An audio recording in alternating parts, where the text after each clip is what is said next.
Hello student, यदि आपने 12th पास कर लिया है और आप आगे एसएससी की तैयारी करना चाहते हैं और आप जितनी भी एसएससी की जो वैकेंसियां निकलती है उन सभी के लिए आप फॉर्म अप्लाई करना चाहते हैं, तो स्टूडेंट आपको फर्स्ट टाइम एसएससी पोर्टल पर जाकर अपना जो रजिस्ट्रेशन है वो करना होता है।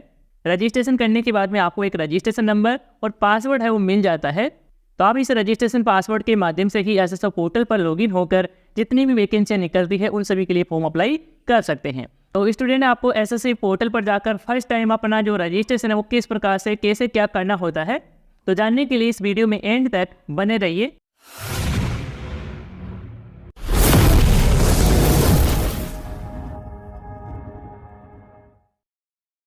स्टूडेंट फर्स्ट टाइम आपको एसएससी पोर्टल पर रजिस्ट्रेशन करने के लिए आपको गूगल को ओपन कर लेना है। देन यहाँ पर गूगल के सर्च बार में लिखना है एसएससी। तो जैसे ही स्टूडेंट आप एसएससी लिखकर सर्च करेंगे तो आपके सामने सर्च रिजल्ट में स्टाफ सिलेक्शन कमीशन यानी कि एसएससी की ऑफिशियल वेबसाइट का लिंक ही सबसे फर्स्ट में ही देखने को मिल जाता है। तो आपको इसी पर क्लिक करना है। क्लिक करते ही स्टूडेंट इस तरह से आपके सामने एसएससी का पोर्टल है वो ओपन हो जाता है। इसके बाद आप नीचे की तरफ आएंगे तो यहाँ पर आपको लॉगिन सेक्शन है वो दिया गया है। तो इसमें यहाँ पर आपको अपना रजिस्ट्रेशन नंबर पासवर्ड डालकर लॉगिन करना होता है। और यदि आपने अपना रजिस्ट्रेशन नहीं किया है, रजिस्ट्रेशन करना चाहते हैं, तो नीचे की तरफ आएंगे तो यहाँ पर आप दे सकते हैं कि न्यू यूजर रजिस्ट्रेशन करके यहाँ पर आपको एक लिंक है वो आपको दिखाई दे रहा है। तो आपको इसी पर क्लिक करना है। क्लिक करते ही इस प्रकार से आपके सामने रजिस्ट्रेशन फॉर्म है ओपन हो जाता है। तो इसमें आपको सबसे पहले अपनी बेसिक जानकारी है वो आपको दर्ज करना होगा। तो बेसिक जानकारी में सबसे पहले आपसे पूछा जा रहा है कि आपके पास आधार कार्ड नंबर है, तो यहाँ पर आप यस का चयन करेंगे। यदि नहीं है तो आप नो का चयन कर सकते हैं। तो मैं इसमें यहाँ पर यस का चयन ही कर लेता हूँ।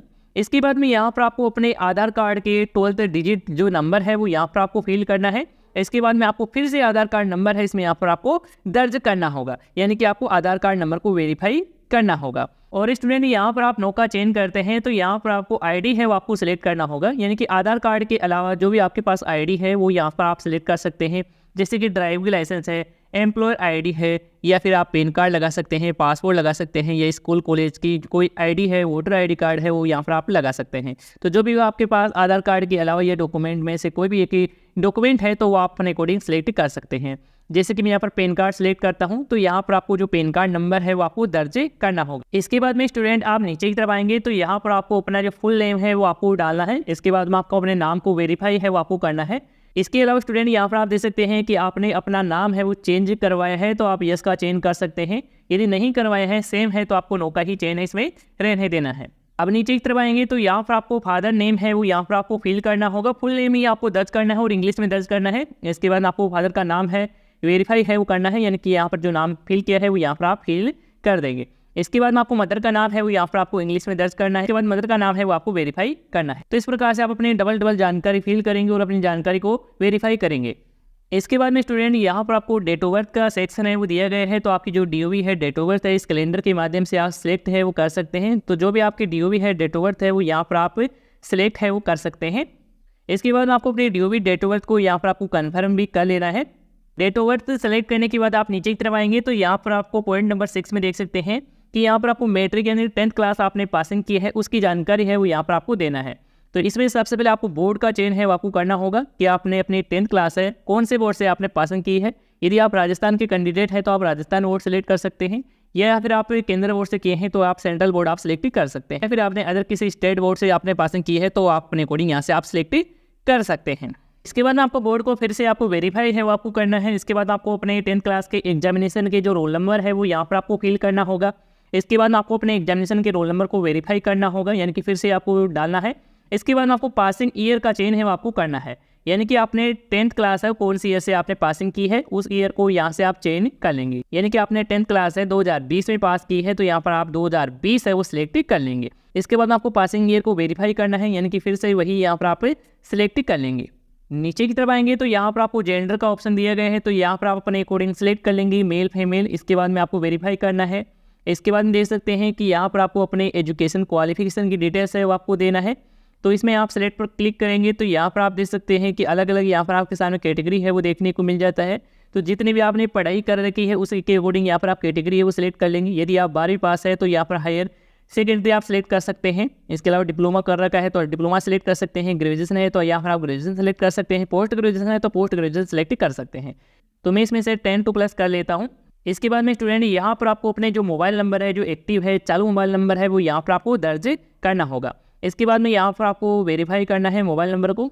इसके बाद में स्टूडेंट यहाँ पर आपको अपनी ईमेल आईडी भी यहाँ पर आपको दर्ज करना होगा और ईमेल आईडी को वेरीफाई भी आपको करना होगा। तो इस रजिस्ट्रेशन फॉर्म में ईमेल भी कंपलसरी रखी गई है, तो आपको ईमेल डालना ही होगा। नीचे की तरफ आएंगे तो यहाँ पर आपको स्टूडेंट अपना जो स्टेट है वो आपको सिलेक्ट करना होगा, जहाँ का आपका परमानेंट एड्रेस उस स्टेट का यहाँ पर आप सिलेक्ट कर लेंगे। जैसे कि मैं यहाँ पर अपना स्टेट राजस्थान सिलेक्ट कर लेता हूँ, आप अपने अकॉर्डिंग जो भी आपका स्टेट है वो सिलेक्ट कर सकते हैं। इसके बाद में जो मैंने यहाँ पर जानकारी फिल की है वो आपको बताई है, आप जानकारी पूरी कंप्लीट फिल कर देते हैं। इसके बाद हमको सेव पर क्लिक करना है। क्लिक करते ही स्टूडेंट इस तरह से आपके सामने एक पॉपअप मैसेज है वो देखने को मिल जाएगा। तो इसमें देख सकते हैं कि यहाँ पर आपके जो मोबाइल नंबर और ईमेल आईडी है वो आ चुके हैं, जो भी आपने रजिस्ट्रेशन फॉर्म में फिल किया है। तो इसको आपको एक बार कन्फर्म है वो कर लेना है। इसके बाद आपको कन्फर्म बटन पर आपको क्लिक करना है। इसके बाद में स्टूडेंट इस तरह से आपके सामने एक मैसेज वो हो जाएगा कि आपने जो भी बेसिक जानकारी है रजिस्ट्रेशन फॉर्म में दर्ज की है वो जानकारी सक्सेसफुली यहाँ पर सबमिट हो चुकी है। अब आपने रजिस्ट्रेशन फॉर्म में जो भी ईमेल आईडी दर्ज की है, जो भी मोबाइल नंबर दर्ज किए हैं, उस मोबाइल नंबर पर आपको एक रजिस्ट्रेशन नंबर मिल गया होगा और ईमेल बॉक्स में चेक करने के लिए आपको ऑल ईमेल या फिर आपको स्पैम का एक फोल्डर मिलेगा, उसमें आप चेक करेंगे तो आपको अपना रजिस्ट्रेशन नंबर मिल जाएगा, वहाँ से आप प्राप्त कर सकते हैं। इसके बाद आप क्लोज पर क्लिक करेंगे। इसके अलावा स्टूडेंट यहाँ पर आपको एक इंपॉर्टेंट जानकारी है वो दे रखी है। तो इसमें देख सकते हैं कि आप अपना रजिस्ट्रेशन करने के बाद में कंप्लीट रजिस्ट्रेशन है वो 14 दिन के अंदर नहीं करते हैं तो आपका जो डाटा है, जो भी आपने बेसिक जानकारी दर्ज की है रजिस्ट्रेशन फॉर्म में, वो डिलीट है वो कर दी जाएगी ऑटोमेटिकली। तो आपको सबसे पहले तो आपको अपना फुल रजिस्ट्रेशन है वो करना होगा। तो आप ओके पर क्लिक करेंगे। क्लिक करते ही स्टूडेंट आप लॉगिन सेक्शन में आ जाएंगे और यहाँ पर आपको अपना रजिस्ट्रेशन नंबर दर्ज करना है, जो आपको अपने मोबाइल पर मिला है, जो आपको अपने ईमेल आईडी पर मिला है। इसके बाद में आपको पासवर्ड मिला होगा, वो पासवर्ड यहाँ पर आप दर्ज करेंगे। इसके बाद में यहाँ पर जो कैप्चा दिखाई दे रहा है वो कैप्चा इसमें डालेंगे और यहाँ पर आप लॉगिन पर क्लिक करेंगे। तो स्टूडेंट आप फर्स्ट टाइम लॉगिन करेंगे तो इस प्रकार से आपके सामने चेंज पासवर्ड का डायलॉग बॉक्स है वो ओपन हो जाता है। तो इसमें यहाँ पर आपकी जो ईमेल आईडी है और यहाँ पर आपको यूजर नेम है, जो भी आपको रजिस्ट्रेशन नंबर मिला है वो यहाँ पर देखने को मिल जाएगा।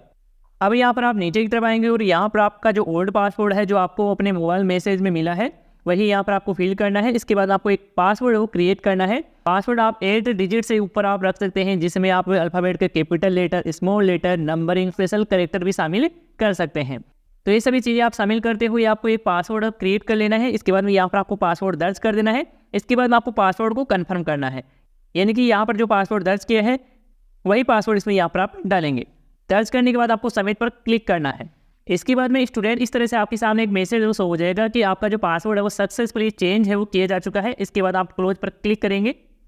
फिर से आप लॉगिन सेक्शन में आ जाएंगे और यहाँ पर आपको अपना रजिस्ट्रेशन नंबर डाल देना है और आपने जो भी पासवर्ड क्रिएट किया है, अभी आपने बनाया है, वो यहाँ पर आप डालेंगे। इसके बाद में यहाँ पर जो कैप्चा दिखाई दे रहा है वो यहाँ पर आप फिल करेंगे। इसके बाद लॉगिन पर क्लिक करेंगे। तो क्लिक करते ही इस प्रकार से आपके सामने देखने को मिल जाएगा। सबसे पहले तो आपने जो भी बेसिक जानकारी रजिस्ट्रेशन फॉर्म में दर्ज की है वो देखने को मिलेगी, तो आपको एक बार कन्फर्म कर लेंगे या फिर आप एडिट भी कर सकते हैं। एडिट करने के लिए यहाँ पर आपको एडिट का ऑप्शन दिया गया है, इस पर आप क्लिक करके अपनी बेसिक जानकारी में सुधार है वो कर सकते हैं, यदि करना चाहें तो।